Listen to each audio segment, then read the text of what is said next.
as we switch, sixth grade parents, you probably heard, we had a terrible rehearsal this week. Everything went wrong. And I told the kids, I did scream at you, but most of the time when you have a bad rehearsal, you have a good performance. And I think they did pretty good.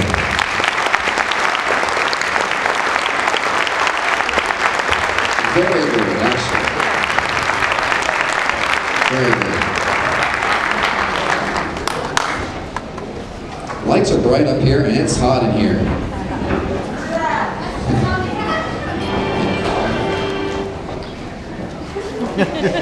Not yet.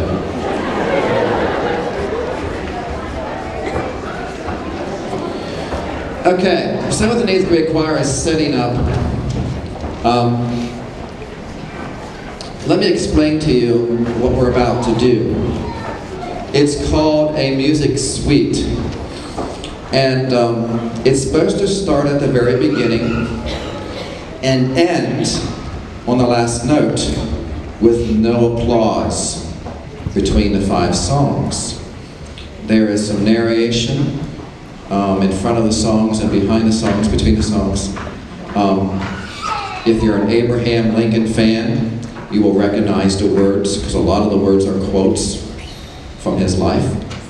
And early this fall, I was thinking, what should I do for a spring concert? And I'm like, oh, this big hype about Civil War and anniversaries are coming up, and I'm like, oh, let's go for it. So we're going to do a salute to Abraham Lincoln. I would suggest that you would recognize that we have 5 songs. Do not applaud for solos and at the end of each song. At the completion of this suite, I will motion for all the soloists to come forward, and then we can applaud appropriately at the end. So we're looking for quiet between songs, and we have some speakers as well that we will recognize at the end too. Okay? All right.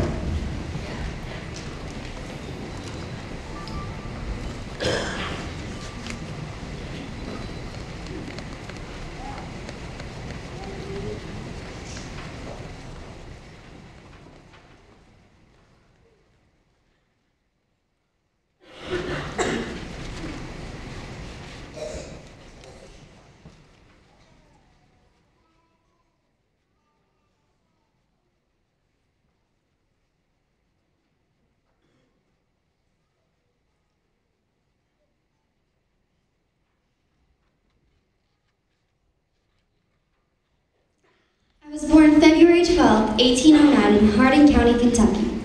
My parents were both born in Virginia, of undistinguished families. Second families, perhaps I should say. My mother, who died in my 10th year, was of a family of the name of Hanks. My father removed from Kentucky to Indiana in my 8th year. It was a wild region with many bears and other wild animals still in the woods. There I grew up. Of course, when I came of age, I did not know much. Still, somehow, I could read, write, and cipher, but that was all. Those were his words, but indeed, that was not all.